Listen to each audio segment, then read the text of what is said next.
कुत्सितवाद, वाचो वेगम, वाणी के वेग को शासन में लीजिए, और मनशाह, मनोवेगम, मन का वेग आता है। ये देखूं, ये भोगूं, आदि आदि संकल्प विकल्प, इसके वेग को सह जाओ। कुछ नहीं बोलना, सहने का मतलब होता है कुछ नहीं बोलना। मन कह रहा मुझे ऐसा करना है, मुझे ऐसा करना है, मुझे ऐसा, कुछ नहीं बोलना। कुछ भी उसकी जलन जो हो रही है किसी से नहीं कहना, शांत गंभीर, खत्म। पर उपासक क्या करता है, जो कच्चा उपासक है, नहीं नहीं अब मेरे मन में आ रही, मेरे मन में जलन हो रही, मुझे ऐसा करना है, मुझे ऐसा नहीं। शांत, ना बोलना है जो मन में आ रहा है, ना उसकी जलन पर ध्यान देना है, अपने मंत्र नाम उपासना कर्तव्य में लगे रहो, शांत हो जाएगा। इसके शांत करने की युक्ति है, इसे मतलब मत रखो। जैसे एक पागल आदमी रोड में खड़े तुम्हारे ऊपर कंकड़ फेंके, थूके, गाली दे, तो अपने लोग क्षमा भाव से कि वो पागल है, ऐसे मन अभी पागल है, इसके निर्णय पे ना हो। ये क्षण क्षण में बदल, इसको भजन से मतलब नहीं है, इसको क्षण क्षण में नवीन नवीन प्रपंच चाहिए। ये मनशा वेगम, मनोवेगम, इसका स्वरूप यही है, यही बंधन और मोक्ष का कारण है। ये क्षण क्षण में प्रपंच चाहता है। 5 ज्ञानेंद्रियों के द्वारा ये जाल रचा करता है जीव को फंसाने का। जहां हो, जैसी परिस्थिति में हो, बहुत अच्छी परिस्थिति भगवान ने दी, उसी परिस्थिति में भजन कर ले जाओ। परिस्थिति बदलने की जरूरत नहीं है, भजन करने की जरूरत है। भजन कर ले गए तो स्थिति बदल जाएगी, परिस्थिति नहीं।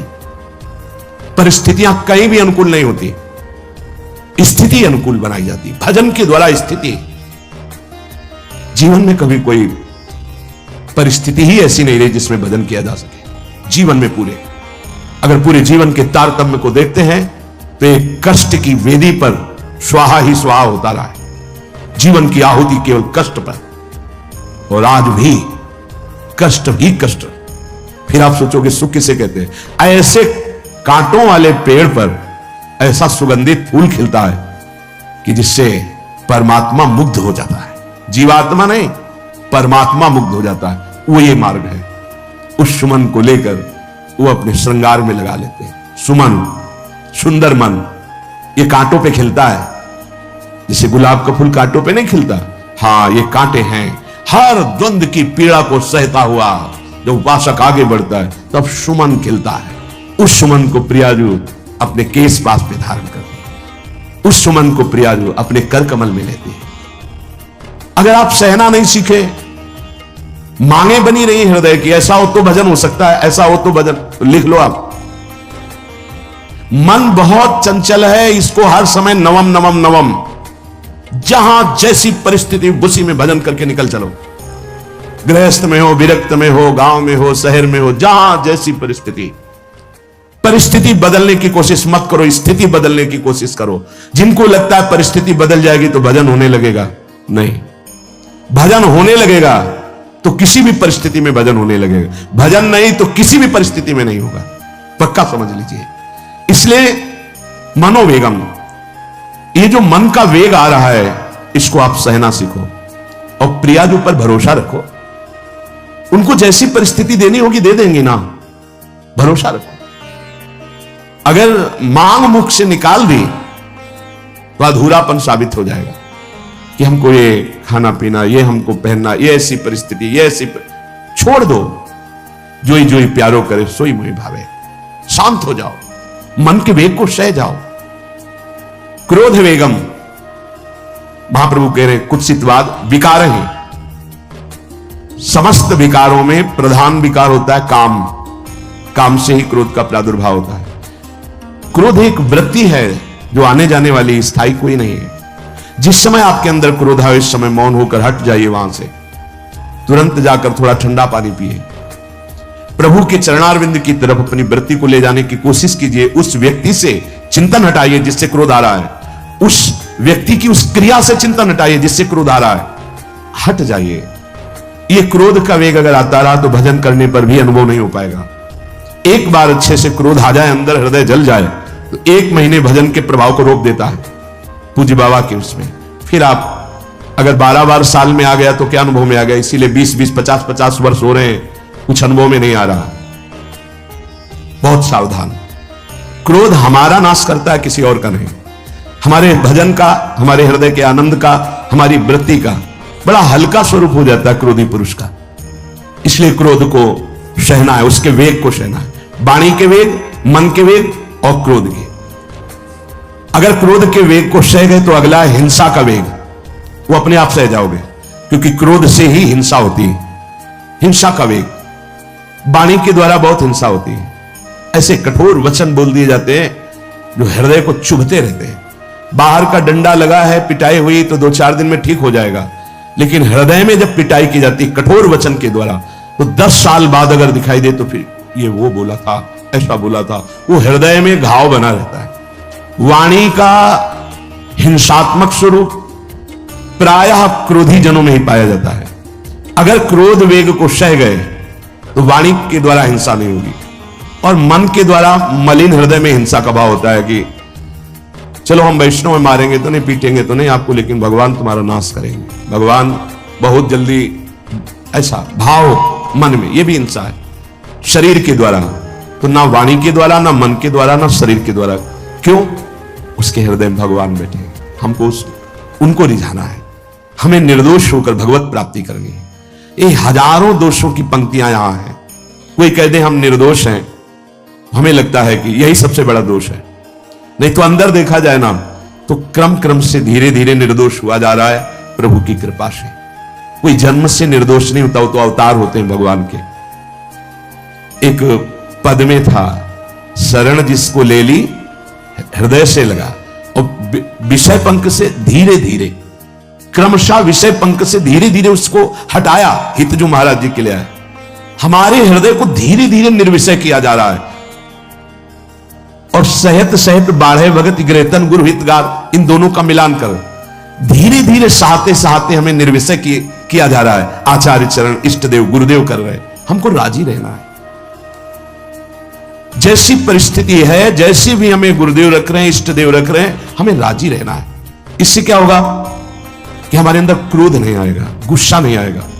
नहीं, ये इतना बेईमान मन है कि इष्ट देव पे भी गुस्सा कर सकता है, ये आचार्य पे भी गुस्सा कर सकता है, ये परम कृपालु गुरुदेव पर भी गुस्सा कर सकता है। क्रोध वेग से गए तो वाणी और मन और शरीर के द्वारा जो हिंसा का वेग है उससे बच जाएंगे। ठीक है ना? उदर वेगम, उदर वेग भूख। आप लोगों को तो हमें लगता है कि इस वेग को सहना ही नहीं पड़ता। ये जो विरक्त गंगा किनारे घूमने वाले हैं, इनको ज्यादा इस वेग को सहना पड़ता था, क्योंकि प्रायः कभी ऐसे शाम के समय पहुंचना होता, जब आप गंगा किनारे नहीं रुक सकते तो आश्रम, अब वहां पूछ लिया तो पूछ लिया, नहीं पूछ लिया तो राधे श्याम पड़े। अगर कोई मंदिर मिल गया तो हम आश्रम आदि कोई खोजना ही नहीं, गांव में तो जाना ही नहीं है, क्योंकि नवीन अवस्था में कभी गांव में भिक्षा भी नहीं मांगी, आकाशवृत्ति का ही आश्रय लिया जो शास्त्र सम्मत। गांव में कभी पूरे जीवन में किसी गांव में किसी एक रात्रि किसी घर में कभी सहन नहीं। गांव के किनारे मंदिर मिला या कोई आश्रम संत जनों का, भूख के वेग को जो सह जाए तो भजन में बहुत रुचि हो जाती, क्योंकि भजन से चित्त हटेगा तो भूख व्याकुल करेगी, और उसकी व्याकुलता से बचना है तो भजन में लगना पड़ेगा। और आपको सच्ची कहते हैं कि कई कई दिन भोजन न मिलने पर भी शरीर में गंगा जल के कारण कभी कमी महसूस नहीं हुई। जो दूध में पावर है उससे अधिक सामग्री गंगा जल में है।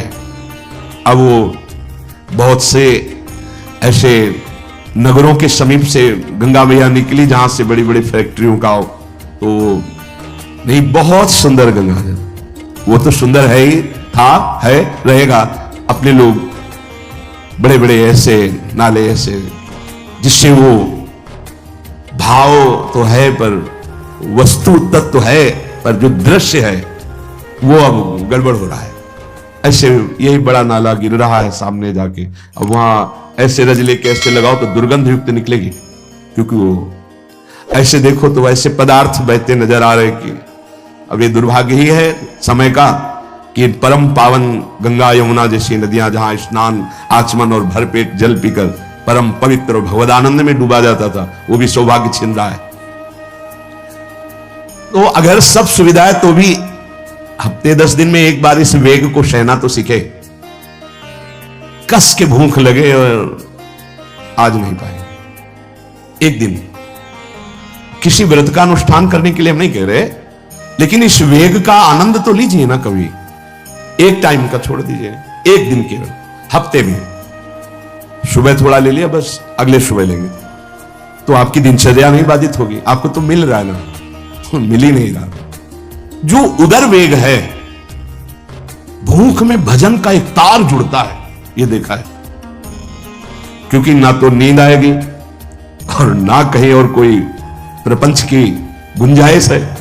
क्योंकि उदर वेग जब भूख से व्याकुल जी होता है तो बचने के लिए एक ही उपाय है, केवल भगवत चिंतन। हटो उसके चिंतन से। ये पूर्व के संतों ने बहुत कष्ट पूर्वक भजन करके जो लाभ प्राप्त किया है वो आप लोगों को सहज में मिल। कभी कभी अपने को इससे परिपक्व करना चाहिए। जैसे शास्त्रीय पद्धति में महीना में 2 तो व्रत ही हैं, 15 दिन में एक एकादशी, 15 दिन में एक एकादशी। वो इसीलिए रखा गया है सार्वजनिक रूप से कि वो संयम को ना कर पाए तो 15 दिन में एक दिन संयम पूर्वक पवित्र भजन। अपने लोग जानबूझकर हफ्ते में एक टाइम छोड़ दें या एक दिन कभी ऐसे, तो उदर वेग को सहते हुए भजन। उदर वेग देख लो, उदर वेग को सहने के लिए तो अगला जो बात कह रहे हो अपने आप सह जाओगे। जैसे क्रोध वेग को सह गए तो हिंसा वेग पर आप शासन कर लेंगे, ऐसे उदर वेग को सह गए तो उपस्थ वेग को सह जाएंगे। उपस्थ वेग कहते हैं जनेंद्री के कामोपभोग को।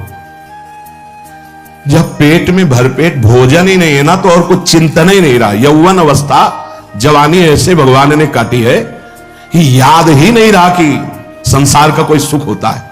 वही एक लक्ष्य ब्रह्माकार वृत्ति कैसे कैसे तत्वबोध हो, बस कठिन से कठिन जहां वैराग्य की भूमिका वहां कूद जाना, उसी में स्थिति में आने की कोशिश करना, देह राग का त्याग करना, ये युद्ध चल रहा था। बड़ी कृपा है। उपस्थ वेग, इसका जनेंद्री का वेग आता है। जो स्कूल में आदतें जिनकी गंदी हो गई बच्चों की, फिर आगे वो संयम में, उनको बहुत बाधा है। कई ऐसी क्रियाओं से वो जानकारियां रख लेते हैं कि जो अपना सर्वनाश करने के लिए पर्याप्त है। उपस्थ का जब वेग आए तो सहने की सामर्थ्य उसी की आएगी जो उदर वेग को सह जाता है। पक्का। किसी उपासक को देखा बहुत शरीर कृश हो रहा है, तो पूछा क्यों, भोजन क्यों नहीं करते, आप ऐसे कैसे हो रहे? पहले तो आप ऐसे नहीं थे, आप तो पहले बहुत स्वस्थ थे, फिर क्यों? कहा ऐसे ही। नहीं, बताइए क्या है? ज्यादा आवश्यकता नहीं है, जीने के लिए बस प्राण पोषण के लिए डाल लेते हैं, क्योंकि जो शांति चाहिए वो तो इतने से ही मिलेगी। बहुत बहुत प्रसन्नता। ठीक है, ठीक चल रहा, पर इतना पाते रहो कि सीढ़ियां चढ़ उतर ले, इतना पाते रहो कि आपका शरीर काम करे। वो कहा हृदय में बहुत प्रसन्नता है। बहुत सुंदर। संयम में अपने आप को ले आना ये महात्मा का लक्षण होता है, चाहे स्त्री शरीर हो चाहे पुरुष शरीर हो। धन्याति धन्य। आप अपने आप को कस दीजिए, यही तो राग त्यागना ही। जो जवानी में अपने आप को जला दिया वो बुढ़ापे में चमकता है, ध्यान रखना। जो जवानी में उद्दंडता में समय व्यतीत किया वो बुढ़ापे में गंधाता है, ये भी ध्यान रखना। गंधाता, वो अंदर जो दुर्गंध के पौधे थे ना, वो सब दुर्गंध फैलाते हैं। पूज्य श्री पंडित गया प्रसाद जी महाराज जी ने कहा, गृहस्थी में होते हुए भी 40 और 45 के बीच में काम विजयी हो जाना चाहिए, नहीं तो जीवन बिल्कुल बर्बाद हो जाएगा। जो कुछ गृहस्थ धर्म की सेवा है 40-45 के बीच तक हो जाए, मतलब 20 से 25 से ब्याह हुआ आपका, 40-45 तक लड़का बच्चा, इसके बाद अखंड ब्रह्मचर्य धारण कर लो। 40-45 से संयम में हो जाओ तो तुम्हारा जीवन सार्थक हो जाएगा। पूज्य पंडित गया प्रसाद जी महाराज। बहुत जरूरी है उपस्थ जनेंद्री के वेग को सहना, पर हर वेग अपने आप में बहुत कठिन है, पर एक दूसरे से इसका तारतम्य है। यदि उदर वेग रसेंद्री को आप शासन में ले लिए तो जनेंद्री को आप शासन में ले लेंगे, और अगर रसेंद्री को शासन में ले लिया तो जनेंद्री को शासन में ले सके असंभव, पक्का। और जनेंद्री रसेंद्री के सब खिलवाड़ चल रहे तो परमार्थ और भगवत प्रेम प्राप्ति तो सब अभ्यास जिनका भगवदाकार हो गया है, वो विषयान ग्रहणम तो मुंचन हुआ। जब इंद्रियों पर शासन बाबा ने अपने किया तो 24 घंटे में एक कवल पाते थे। एक कवल, आश्चर्य होता है। ऐसे सामने दाल रोटी सान ली गई और एक कवल जितना बाबा सिद्धासन पद्मासन का से। और जब भगवदानंद ब्रह्मानंद में 70 घरों में एक दिन में भिक्षा में जाते थे, एक दिन भिक्षा। अब वहां गए तो एक कवल तो पाया ना, तो 70 कवल हो गए। विषयान ग्रहणन तो मुंचन हुआ, कोई फर्क नहीं। पर हम क्या होता है कि स्थिति होती नहीं तो सिद्धों की नकल करने लगते नहीं। पहले हम साधक हैं, पहले हमारी इन वेगों पर विजय प्राप्त करने की वृत्ति आनी चाहिए। वाणी का वेग, मन का वेग, क्रोध का वेग, हिंसा का वेग, उदर का वेग और जनेन्द्री का वेग, एतान वेगान सहते यस्तु विद्वान, वही शास्त्रों के रहस्य को जानने वाला परमार्थी है जो इतने वेगों को सह जाए। निंदा चास्य हृदयम नोपहन्यात्, इसके बाद जब उसकी निंदा हो तो उस पर कोई फर्क नहीं पड़ना चाहिए। इसके बाद जो इन सब वेगों को सह गया है, अब उसकी निंदा हो रही, कोई निंदा कर रहा है तो उसको आनंद पूर्वक सह जाए। ऐसा क्यों कहा है? इसके बाद अगर दोष है, निंदा हो रही, तब तो संभालना ही, ये गलती हो गई आपसे। जब आप दोष रहित है फिर निंदा हो रही तो आनंद पूर्वक आपको उसका विरोध नहीं करना, सहना है। क्योंकि ये सहना बिल्कुल भगवत साक्षात्कार के नजदीक ले जाएगा। देखो, अपमान, निंदा, तिरस्कार, असलियत में हम कैसे साधक हैं, इन्हीं के द्वारा परिचय होता है। पूज्य स्वामी श्री अनंग बोधाश्रम स्वामी जी महाराज बड़े महापुरुष थे, जिनको स्वयं करपात्री जी महाराज मूर्तिमान ब्रह्म कह के साष्टांग दंडवत करते, दिगंबर रहते थे, नंग दड़म, केवल गंगा के ही करते। वो महीने 2 महीने में और कहीं नहीं जाते थे। एक बड़े वकील साहब थे, वो भिक्षुकों को रोटी दाल से रोज बंटवाते थे, उनकी पंक्ति में लगने जाते थे। महीने 2 महीने में एक बार पंक्ति में लगते थे जाके, नंग धड़ंग अवधूत वेश जटाएं, और जरूर ऐसी चेष्टा करते थे जिससे उनको धक्का मुक्की लगा दी जाए। तो एक दिन गए, लाइन में खड़े हुए, फिर 2 लोगों को क्रॉस करके आगे लाइन में, फिर आगे लाइन, तो जो नौकर डंडा लिए खड़े थे उनका तुम्हें बार बार मना किया, 1-2 डंडे, फिर आगे जाके खड़े, धक्का मारा, पीछे किया। और ऐसा ये महीने 2 महीने में वहां सहने जाते थे। अचानक उस दिन वकील निकले, उन्होंने देखा, अरे स्वामी अनंग बोधास, पता है तुम्हें कौन? साष्टांग दंड। उस दिन से जाना बंद कर दिया। फिर एक दिन गए थे प्रभुदत्त ब्रह्मचारी जी के यहाँ, कहां असनी है और कहां झूठी, गंगा किनारे पूरी रात चल करके पहुंचे। 2 बजे आवाज लगाई, ब्रह्मचारी, स्वामी जी उतरे नीचे, साष्टांग दंड बैठे। उनका स्वामी जी 2 बजे रात, हाँ ऐसे मना है, आगे कुछ खाओगे पियाओगे? तो स्वामी जी, और वो भी परमहंस ब्रह्मचारी जी, बहुत संयमी महापुरुष प्रभुदत्त ब्रह्मचारी, टीन में कुछ आटा रखा, तो बोले स्वामी जी कहो तो रोटी बना दे। बोले हाँ बनाओ। रोटी और नमक ऐसे पाए, जितना टीन में आटा था सब भाग, 2-4 किलो जो भी। तो बोले स्वामी जी आटा तो खत्म हो गया। बोले हाँ, भोजन का स्वाद तो साधु ही जानता है। फिर उठे, झूसी से असनी फिर पैदल। हे संतों की मां, अपमान, तिरस्कार, क्षुधा, हर वेग, ये हमारी कसौटी है। परमार्थ का पथिक चाहे जिस मार्ग का हो। देखो सुदामा जी गृहस्थ मार्ग के कितने उच्च कोटि के, नरसिंह मेहता गृहस्थ मार्ग में कितने उच्च कोटि के। एक कभी तो सौभाग्य ऐसा प्रभु देते जब कोई हमारी निंदा करता है, ये सौभाग्य है, हमें सहने का सौभाग्य मिलता है। कभी तो कोई अपमान करता है जब, तो भगवान से प्रेरित होकर वो सौभाग्य मिलता है। ये साधक को उस समय चिड़चिड़ा नहीं होना चाहिए, उस समय मुस्कुराना चाहिए कि आज मेरी स्थिति का थर्मामीटर डाला जा रहा है, कैसे हो, नहीं आनंदित है। पर देख लो, प्रशंसा होगी तो चेहरा खिला हुआ गुलाब के फूल की तरह मिलेगा, और निंदा होगी तो ऐसे होगा। ऐसा नहीं होना चाहिए। नहीं करत जे अनसहन निंदक, तीनों पे अनुग्रह कियो। इसीलिए पूज्य बाबा कह रहे कि इसके बावजूद, अर्थात समस्त वेगों को सहन करने के बावजूद, तुम्हारी जब निंदा हो और उसको सह जाओ, तब तुम परमार्थ के शूरवीर योद्धा कहे जाओगे। विपत्ति में सब साथ छोड़ देते तो हृदय के भी साथी साथ छोड़ते हैं, ध्यान रखना। जब विपत्ति आती है तो मन भी साथ देना बंद करने लगता है, विपरीत जाने लगता है, बुद्धि भी विपरीत जाने लगती है। इसलिए जो विपत्ति में अपने धैर्य और साहस को न खोकर अपने सिद्धांत से चलता है, उसे महात्मा कहते हैं, चाहे वो गृहस्थ हो चाहे विरक्त हो। ध्यान दीजिए, संपत्ति में, अनुकूलता में तो सब सावधान होने की कोशिश करेंगे, बड़ी कृपा है भगवान की। यहां कहने विपत्ति में सब साथ छोड़ते हैं, ये जीवन में देखा है। विपत्ति में ना तो बाहरी कोई साथ देता है और ना मन साथ देता है। उस समय भजन साथ देता है। भजन विपत्ति में हृदय को जो दृढ़ रखे, धैर्यवान और साहस बिल्कुल ना गिरने पावे, आगे बढ़ो, नाम जब तुम्हारा भजन वैसे ही चलना चाहिए, तब समझना चाहिए कि हमारी साधना परिपक्व। विपत्ति में कोई साथी नहीं होता, देखा गया है, कोई साथी नहीं। मन भी धोखा दे देता है, मन भी, अपना मन भी साथी नहीं, उस समय केवल भजन साथी होता है। तभी विपत्ति को कुंती जी ने मांगा, क्योंकि उस समय एक ही साथी होता है, हरि बस। संपत्ति में तो बहुत साथी मिल जाएंगे, अब तो साथी ही साथी हैं, जिधर देखो उधर साथी हैं। वो उस समय तो जिधर देखो उधर केवल हरि है, दूसरा कोई है नहीं। ये बड़ा सुख मिलता है जब तिरस्कार और विपत्ति एक साथ होती है, तो सीधे प्रभु से फोन में बात होती, सीधे प्रभु होते हैं कि आपके सिवा को। इसीलिए बहुत प्रवीण है कुंती माता, इसीलिए कहा कि मुझे विपत्ति दीजिए जो हर कदम में आपका स्मरण कराती है। अच्छा, प्रभु जब कृपा करते हैं तो ऐसी विपत्ति देते हैं कि अंतिम श्वास तक वो बनी ही रहती है, अंतिम श्वास तक बनी रहती है।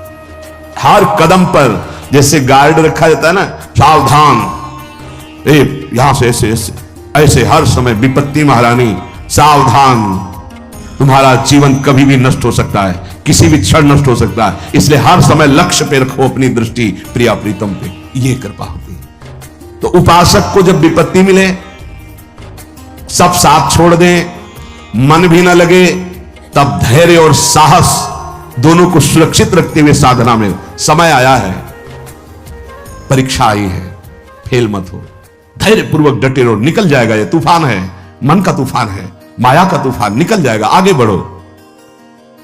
अगर भूल गए तो इससे बड़ी कोई हानि नहीं होगी, ध्यान देना। साहानिस्तन महच्छिद्रम सा चांद्र जड़ मूढ़ता यन्मुहूर्तम क्षणार्धम वा वासुदेवम न चिंतयेत। अय उपासक, वो मुहूर्त, वो आधा क्षण जिसमें आप अपने प्रभु को भूल गए, किसी भी प्रकार से अपमान को देखकर, निंदा को सुनकर, विपत्ति के चक्कर, सबसे बड़ी हानि हो जाएगी। आधे क्षण के लिए भी प्रभु को नहीं भूलना। सबसे बड़ी त्रुटि अंधापन, जड़ता, मूर्खता होगी कि उपासक निंदा सुनकर अपमान की परिस्थिति में या विपत्ति में अपने प्रभु को भूल जाए। नहीं, एक क्षण के लिए भी नहीं, ना संपत्ति में भूलेंगे और ना विपत्ति में भूलेंगे। जो उपासक है वो ममता शून्य होता है, इसलिए उसका भजन नहीं रुक सकता। न शरीर पे ममता है, न किसी संबंधी पे ममता है।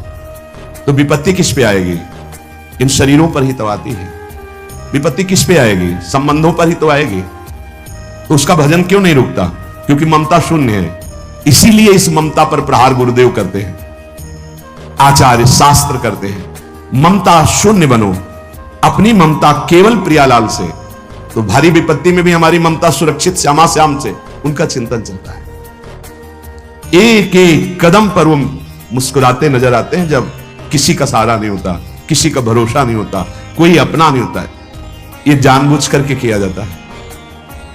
नहीं तो संसार में सबके कुछ न कुछ अपने होते हैं। संसार में कुछ न कुछ सपने होते हैं और कुछ अपने होते हैं। जानबूझकर सब सपने मिटाए जाते हैं और सब अपनेपन मिटाए जाते हैं।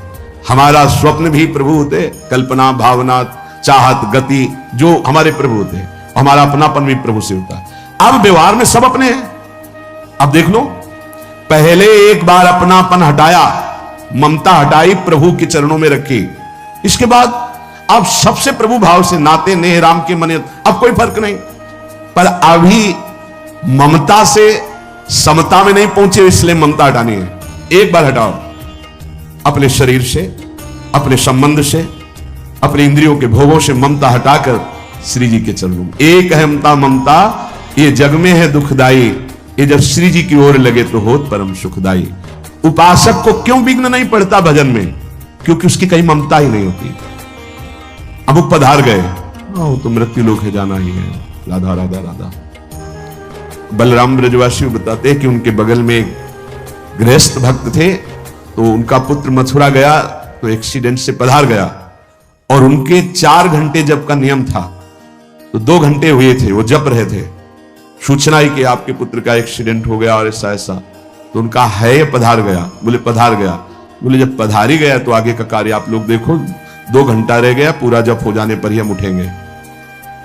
पूज्य श्री मुखिया जी महाराज जो इस समय गाते हैं, राधा वल्लभ जी इनके पिताजी, बड़े मुखिया जी कहे, जहां राधा वल्लभ जी के सामने हारमोनियम में ऐसे हाथ रखा और एक बार राधा वल्लभ जी को देखा, आंख बंद की, तो समाज पूरी होने के बाद ही आंख खुलेगी। इतने में सूचना है कि आपके बड़े पुत्र को अग्नि के द्वारा ऐसा, तो शरीर पूरा हो गया। तो बस राधा वल्लभ जी की तरफ देखा, आंख मूंद ली, पूरी समाज करने के बाद ही। क्यों? क्योंकि ममता शून्य है, ममता युगल चरणारविंद में राधा वल्लभ लाल जी की। जाने का समय निश्चित चला गया, अब हम श्री जी की सेवा में, उसका मंगल ही होगा। ये आना बड़ा कठिन है, ममता का त्याग होना बड़ा कठिन।